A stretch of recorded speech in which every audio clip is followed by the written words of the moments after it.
I went a little bit over the 15 minutes, so I cut it off, but I ended up at it controls his regular interpretations of others' behavior by thinking and reinterpreting them as a neutral or a positive.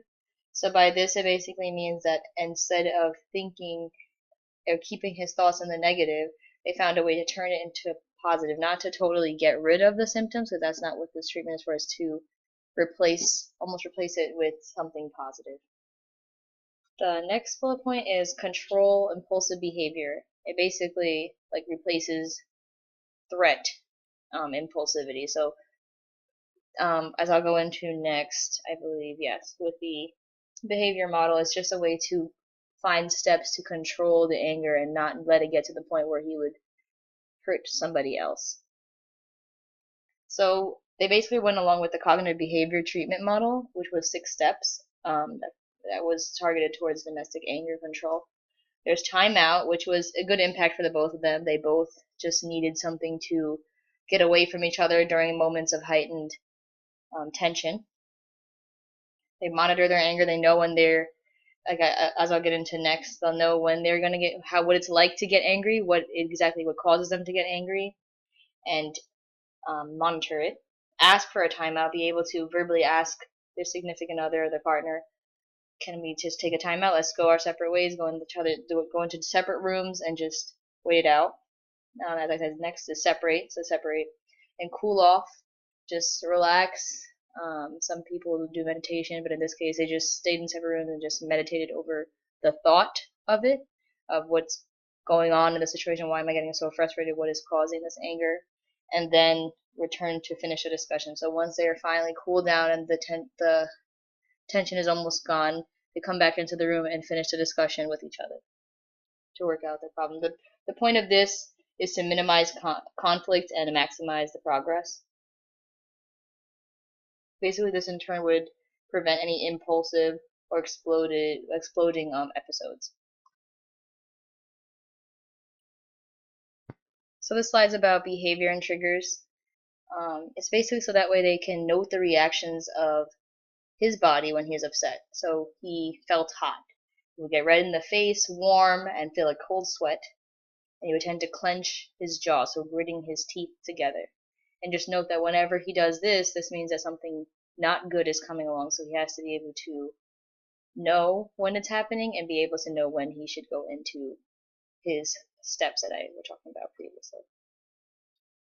His triggers for his aggression was not making eye contact. For some reason, it makes him feel as if she's better. She thinks that she's better than him, or she has a power over him, or is challenging him. And the second thing that triggered his aggression was her aggression. She would be verbally abusive towards him, and that in turn would cause him to be physically abusive towards her.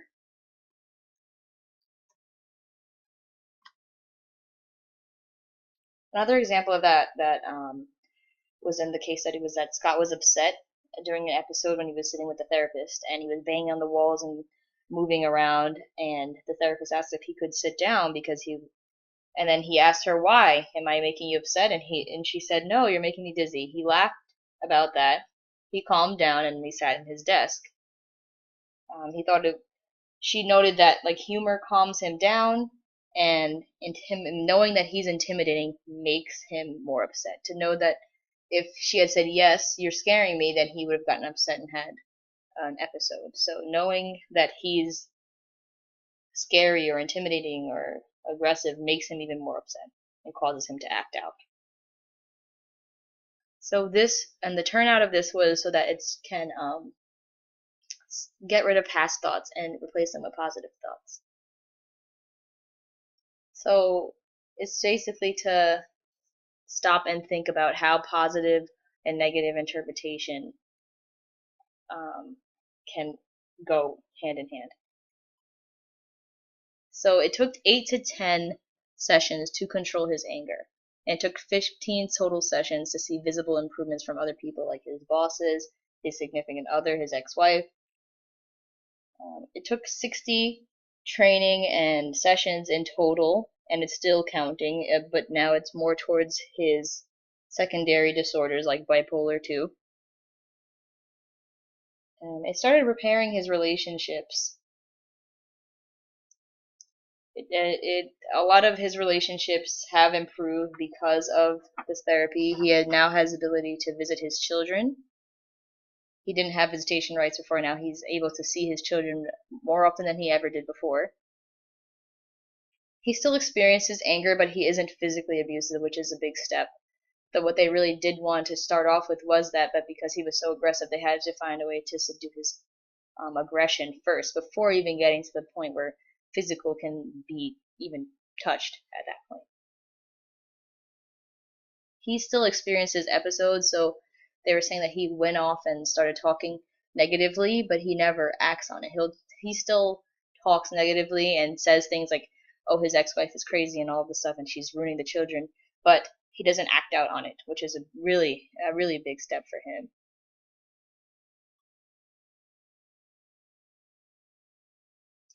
These are just some helpful links. I found these online for the state of New Jersey. I don't personally live in New Jersey, but I thought that this would be helpful links to just about domestic violence. Help for domestic violence is the 180 New Jersey. It helps relocate.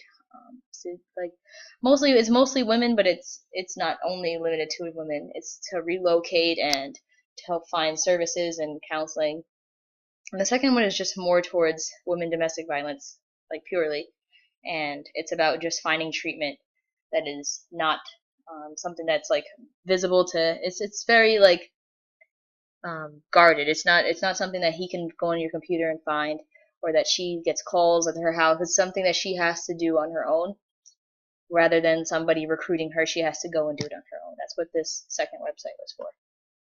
So additional treatment that I did find when researching was they could go the medicinal route, which is loricidone, and basically it's antipsychotic. It's approved in the U.S. and Canada for the treatment of adults with major depressive episodes.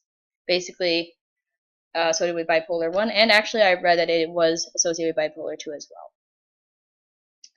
One that they did do, and in this case study actually, was a conjoined treatment program. The wife was going through a treatment program at the same time that he was, and this definitely helped the progress of everything. I don't think that they would have gotten as far as they did if it wasn't for the fact that both of them were going through therapy. It wasn't the same therapist, but it was just the fact that she was going through something. The therapist did keep in touch, but the fact that she was going through it is what helped save them and him and her. The last one is group therapy. That was more of the video that I showed with how the man he was an abuser, and he started group therapies for people who are abusers and help them realize this is what I'm doing and this is who I'm hurting, and because I'm doing this I'm hurting this person, and I personally don't mean to, but my aggression gets the better of me. And the group therapy, just being with other people and knowing that you're not alone, you're not crazy, but you do need help to get to a point where you can be calm with your significant other and be true with yourself as well.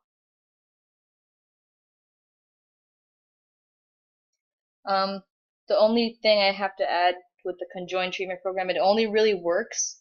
It is something that's like built on trust, and it only really works if both people are in fact attending sessions. And I believe that's it. These are my references.